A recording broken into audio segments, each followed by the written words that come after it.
दोस्तों आज की इस वीडियो में हमारे पास यमन और फ़िलिस्तीन से जुड़ी हुई बेशुमार खबरें हैं, लेकिन शुरुआत करना चाहेंगे ईरान के साथ, क्योंकि ईरान ने एक बार फिर से बड़ा अटैक किया है और इस बार इराक पर नहीं बल्कि पाकिस्तान पर किया है। हाँ, हमारे पड़ोसी देश पाकिस्तान पर। पाकिस्तान का जो बलूचिस्तान का जो एरिया है, प्रोविंस है, उस पर एक के बाद एक अटैक हुए बैलिस्टिक मिसाइल्स के ज़रिए से और ड्रोन्स के ज़रिए से ईरान की तरफ से। बाद में ये खबर कंफर्म कर दी गई ईरान की तरफ से और उसने बताया कि ये सारे हमले उसने एक आतंकी ग्रुप है उसके ठिकानों पर किए थे जिसका नाम है जैश अल आदिल। ये दरअसल वही आतंकी ग्रुप है ईरान के मुताबिक जो पिछले एक लंबे वक्त से ईरान में होने वाले बहुत सारे आतंकवादी हमलों में शामिल रहा है। आपको याद होगा कि कुछ वक्त पहले एक ईरान की किसी पुलिस चौकी वगैरह पर हमला हुआ था जिसमें 11 के करीब पुलिस अफसर की या पुलिस के लोगों की मौत हुई थी ईरान में। उसमें भी इसी का हाथ बताया गया था। यही वजह थी कि ईरान ने उस वक्त भी पाकिस्तान को वार्निंग दी थी कि तुम इसको कंट्रोल में रखो, अपने इलाके में ये जो लोग पाए जा रहे हैं। लेकिन पाकिस्तान का तो खुद अंदर का मामला ख़राब है, क्या बाहर की खबर रखेगा वो बेचारा। तो उसी वजह से अब उन्हीं ठिकानों पर, उन्हीं आतंकी ग्रुप के ठिकानों पर जिनको ईरान आतंकवादी मानता है, अब उसने हमला किया है और बाकायदा इस ग्रुप ने भी इस बात को कबूल लिया है कि हाँ, हमारे ठिकानों पर ख़तरनाक हमले हुए हैं। उसकी तस्वीरें भी सोशल मीडिया पर वायरल होने लगी थी। बात कर लें अगली खबर की, तो वो है सऊदी अरबिया से जुड़ी हुई। सऊदी अरबिया के जो फॉरेन मिनिस्टर हैं जिनका नाम फैसल बिन फरहान है, वो गए हुए इस वक्त स्विट्ज़रलैंड, क्योंकि वहाँ पर चल रहा है वर्ल्ड इकोनॉमिक फोरम। तो वहाँ पर उन्होंने एक बयान दिया है जो मैं कह सकता हूँ बहुत ज़्यादा शर्मसार करने वाला है और फ़िलिस्तीनियों को और फ़िलिस्तीनियों के सपोर्टर्स को डिसअपॉइंट करने वाला है, नाउम्मीद करने वाला है। वो इसलिए क्योंकि इतना जब ज़्यादा माहौल ख़राब हो चुका है, 24 से 25 हज़ार लोगों की मौत हो चुकी है, आधा गाज़ा तबाह हो चुका है, उसके बावजूद भी सऊदी अरबिया के किसी लीडर के मुंह से ऐसे शब्द निकलेंगे, ये किसी ने भी नहीं सोचा था। हर कोई यही सोच रहा था कि अब फ़िलिस्तीन को लेकर, इसराइल को लेकर जो सऊदी अरबिया है उसका माइंड बदल चुका होगा। दरअसल इस मौके पर उन्होंने मीडिया को संबोधित करते हुए कहा कि हम अभी भी इसराइल को रिकॉग्नाइज कर सकते हैं, हम इसराइल को रिकॉग्नाइज कर लेंगे, बस शर्त यह है कि एग्रीमेंट वगैरह हो जिसके तहत फ़िलिस्तीनियों को एक देश बना कर दिया जाए, मतलब 2 स्टेट सॉल्यूशन निकाला जाए, दोनों देश रहे, यहूदियों का भी एक देश इसराइल रहे, फ़िलिस्तीनियों का भी अपना देश रहे। लेकिन दोस्तों इसमें प्रॉब्लम की बात यह है कि जिस 2 स्टेट सॉल्यूशन की ये बात कर रहा है सऊदी अरबिया, इसको ना तो ज़्यादातर फ़िलिस्तीनी लोग सपोर्ट करते हैं और ना खुद हमास सपोर्ट करता है। ऐसा क्यों है? ऐसा इसलिए है क्योंकि ये 2 स्टेट सॉल्यूशन अमेरिका का है और अमेरिका का होने का मतलब ये है कि ये अमेरिका और इजराइल ये चाहते हैं कि किसी तरह से 2 स्टेट सॉल्यूशन तो कर दिया जाए, मगर हुकूमत वैसे ही बैठा दी जाए जैसे वेस्ट बैंक में बैठा ली गई थी। मतलब पोपट हुकूमत एक तरीके से कह सकते हैं, जैसे महमूद अब्बास वगैरह बैठे हुए। वो कहने को तो फ़िलिस्तीन के हुक्मरान होंगे, लेकिन उनकी जो बागडोर होगी वो अमेरिका से कंट्रोल हो रही होगी। और उसके अलावा भी बहुत सारी उसमें लिमिटेशन लगा देंगे कि तुम आर्मी नहीं रख सकते, तुम वो नहीं रख सकते। और जब हुकूमत उनकी होगी, उनके कंट्रोल में होगी, तो वो हर बात को एक्सेप्ट करेगी और फिर कोई फ़ायदा नहीं। इसराइल फिर से वैसे ही कब्जा करना शुरू कर देगा, बल्कि आसानी के साथ, जैसे वो वेस्ट बैंक में करता है। देखिए गाज़ा में ये वाली हुकूमत नहीं है, पैलेस्टीनियन अथॉरिटी वाली, तो वो कुछ नहीं कर पाता है, जंग तक मुसल्लत हो गई उसके ऊपर। लेकिन पैलेस्टीन में जो वेस्ट बैंक का इलाका है उसमें कितना ज़्यादा परेशान करता है, आप खबरें सुनते ही रहते होंगे। ज़्यादातर इलाकों पर तो कब्जा कर चुका है, कॉलोनीज़ बना रहा है वो अपनी।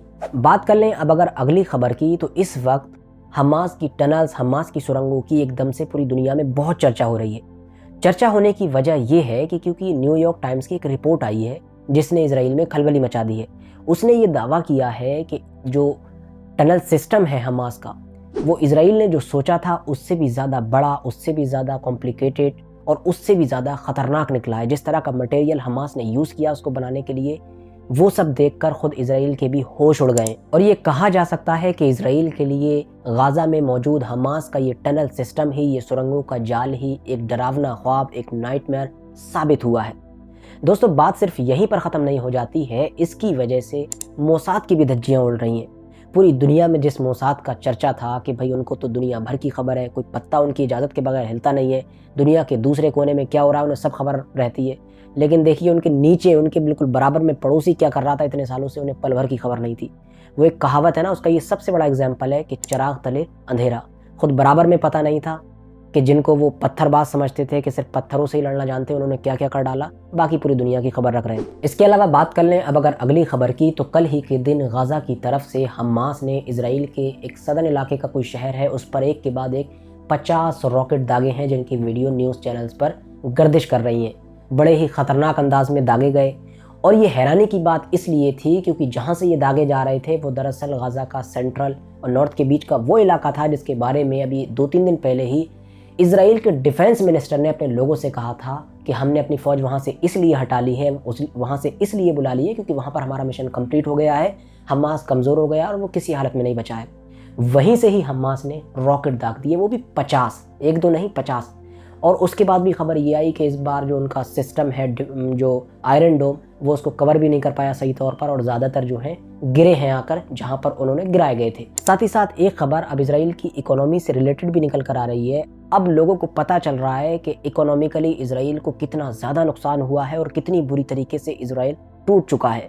वो इसलिए क्योंकि 2024 का बजट पेश हो रहा है, बजट लाया जा रहा है, तो उस बजट में ऐसे ऐसे डिपार्टमेंट का ये ऐसे ऐसे सेक्टर्स का बजट काटा जा रहा है ताकि इस वॉर की पूर्ति की जा सके और ये नुकसान की भरपाई की जा सके।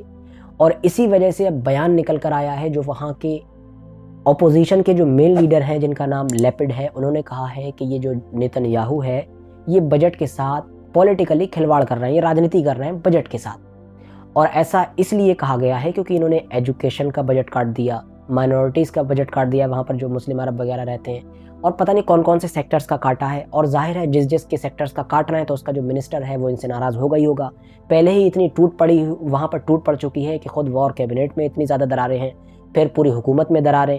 इस तरह से इजराइल आपस में ही टूटता जा रहा है। मैं बार बार ये कह रहा हूँ, आप देखना कि किसी दिन या तो अगर ऐसे ही जंग चलती रही हुकूमत का तख्ता पलट हो जाएगा, या अगर ये जंग ख़त्म होती है तो नेतन्याहू को जाना ही जाना है। वो तो सभी लोग कह रहे हैं आपसे, ठीक है। अब अगर यमन की तरफ चलें तो यमन ने एक बार फिर से एक शिप पर अटैक किया। जो उनके स्पोक्स पर्सन हैं याहिया सरी, उन्होंने खुद बयान देकर बताया कि हाँ, हमने एक शिप को फिर से अटैक किया है और वो इजराइल का जहाज़ था और हम ऐसे ही करते रहेंगे जब तक फ़िलिस्तीनियों पर जुल्म सितम बंद नहीं होगा। इसके अलावा इसी से रिलेटेड फ्रांस का एक बयान आया है। फ्रांस ने कहा है कि हम रेड सी का जो मामला चल रहा है उसमें अटैक, जैसा कि ब्रिटेन और यूएसए ने अटैक किया, इस तरह का अटैक वगैरह करने या वायलेंस वगैरह करने से परहेज़ करेंगे। मतलब उसने अपने बयान को दोबारा दोहराया है, वरना मैं पहले ही आपको बता चुका हूँ कि वो दूरी बना रहा है, वो इस मैटर में नहीं पड़ना चाह रहा है। इसके अलावा कतर का भी बयान आया है रेड सी से ही रिलेटेड। जिस तरह से सऊदी अरबिया के मिनिस्टर वहाँ पहुँचे हुए हैं, स्विट्ज़रलैंड जैसा कि मैंने आपको पहले ही बताया, इसी तरह से इनके मिनिस्टर भी पहुँचे हुए हैं। इनके जो प्राइम मिनिस्टर हैं उन्होंने वहाँ पर जाकर बयान दिया है कि ये जो यूएस और यूके कर रहे हैं ये गलत है, बल्कि उनको रेड सी के मामले में, यमन के मामले में डिप्लोमेसी से काम लेना चाहिए, ना कि ये स्ट्राइक्स वगैरह से। तो कुल मिलाकर उन्होंने आईना दिखाने की कोशिश की है कि जो तुमने किया है उसी का नतीजा तुम भुगत रहे हो कि पहले तो इजराइल के ही जहाज़ रोके जाते थे, अब तुम्हारे जहाज़ों पर भी खुलेआम अटैक हो रहा है और तुम कुछ नहीं कर पा रहे हो। करोगे भी तो क्या उखाड़ लोगे, नुकसान तुम्हारा ही होगा ना। जंग में खुद जाकर कूद जाओगे, उनके पास खोने के लिए है नहीं कुछ। तुम पहले ही यूक्रेन की जंग में इतना सब कुछ गवा चुके हो और इतना सबक सीख चुके हो, फिर भी समझ नहीं रहे हो बात को। इसके अलावा दोस्तों, ब्रिटेन की एक शेल नाम की कंपनी है, उसने भी अपनी शिपमेंट को पूरी तरीके से रोक दिया है रेड सी में। अभी एक और कंपनी बढ़ गई है अपनी शिपमेंट रोकने वाली रेड सी में। इससे आप अंदाज़ा लगा सकते हो कि यमन के हूती जो कर रहे हैं उससे कितना ज़्यादा असर हो रहा है और वर्ल्ड की इकोनॉमी पर और स्पेशली यूरोप की इकोनॉमी पर इसका क्या असर पड़ रहा है। अब अगर यमन और पैलेस्टाइन के मैटर से थोड़ा सा हटकर अमेरिका की तरफ चलें तो वहाँ से भी एक बड़ी खबर निकल कर आ रही है। आपको पता होना चाहिए कि सन 2024 में अमेरिका में इलेक्शन होने वाले हैं, तो वहाँ पर अब बड़े बड़े चेहरे निकल कर आ रहे हैं चुनाव लड़ने के लिए कि भाई हम जीतेंगे। दो पार्टीज़ होती हैं वहाँ पर, रिपब्लिकन और एक होती है डेमोक्रेट। तो जो डेमोक्रेटिक पार्टी है उसकी तरफ से तो ये ऑलरेडी है ही जो बाइडन, और ऐसा माना जा रहा है कि यही इलेक्शन में खड़े होंगे दोबारा से, मतलब यही उसका चेहरा होंगे। लेकिन दूसरी तरफ जो रिपब्लिकन पार्टी है जिसका चेहरा ट्रम्प हुआ करते थे, उधर कुश्ती चल रही है आपस में कि कौन उम्मीदवार बनेगा उस पार्टी का। दरअसल अपने यहाँ के मुकाबले में वहाँ का सिस्टम काफ़ी अलग है। वहाँ पर जो दो चेहरे होते हैं उनमें तो इलेक्शन होता ही होता है। उसके अलावा जिस पार्टी से वो लोग आ रहे हैं, मिसाल के तौर पर अपने यहाँ कांग्रेस है, बीजेपी है, तो अपने यहाँ पार्टी खुद ही डिसाइड कर लेती है कि भाई बीजेपी वालों ने डिसाइड कर लिया हम नरेंद्र मोदी जी को खड़ा करेंगे, उधर राहुल गांधी जी को खड़ा कर दिया कांग्रेस वालों ने। लेकिन वहाँ क्या होता है कि बीजेपी में ही आपस में पहले चुनाव होगा अंदर ही अंदर कि इनमें से जो जीतेगा चुनाव वही चेहरा बनेगा प्रधानमंत्री का, वहाँ पर मतलब प्रेसिडेंट होता है मेन, तो प्रेसिडेंट का। और इधर कांग्रेस में भी दोबारा पूरी तरीके से मतलब अंदर ही अंदर इलेक्शन करवाया जाएगा, उनमें से जो जीत कर ऊपर आएगा वही ऊपर चुनाव लड़ सकेगा मेन। तो वहाँ पर एक तरफ से तो सेट है कि जो बाइडन ही चेहरा बनेंगे, लेकिन दूसरी पार्टी जो है रिपब्लिकन, जिसमें डोनाल्ड ट्रंप वगैरह हैं, उधर अभी चुनाव चल रहा है, तो उसमें बड़े बड़े चेहरे निकल कर आ रहे हैं। उसी में से एक चेहरा था विवेक रामास्वामी। ये काफ़ी चर्चाओं में थे लंबे वक्त से, इंडिया में भी खूब चर्चाएं हो रही थी, क्योंकि ऐसा माना जा रहा था कि अगर ये ऊपर पहुंच गए और इन्होंने जीत दर्ज कर ली तो जाहिर है एक ऐसा प्रेसिडेंट मिल जाएगा अमेरिका को जो इंडिया से बिलोंग करता होगा, इंडियन नस्ल का होगा, जैसा कि यूके में भी हुआ था, हमने देखा ऋषि सुनाक बन गए वहाँ के प्राइम मिनिस्टर। लेकिन अब खबर ये आ रही है कि इन्होंने अपना नाम वापस ले लिया है, क्योंकि जो अंदर ही इलेक्शन चल रहे थे, ये डोनाल्ड ट्रंप की पार्टी से, तो जो अंदर ही इलेक्शन चल रहे थे उसमें इन्हें जब रियलाइज़ हुआ कि ये तो बहुत पिछड़ रहे हैं, तो इन्होंने पहले ही नाम वापस ले लिया है और बल्कि साथ ही साथ ट्रंप को भी सपोर्ट कर दिया है। ट्रंप को सपोर्ट कर दिया है तो अब लगभग क्लियर होता जा रहा है कि ट्रंप ही बन जाएंगे उस पार्टी के, और ट्रंप और बाइडन की ही टक्कर होने वाली है। तो आज के लिए बस इतना ही, मिलेंगे बहुत जल्द ही और बहुत सारी अपडेट लेकर। बाकी अगर आप लोगों को वीडियो इन्फॉर्मेटिव लगी हो तो लाइक करने के साथ साथ दोस्तों के साथ ज़रूर शेयर भी करें, और इसी तरह की नॉलेजेबल और अपडेटेड वीडियोस हमेशा देखने के लिए मेरे चैनल को सब्सक्राइब करने के साथ साथ बेल आइकन को भी ज़रूर प्रेस करें।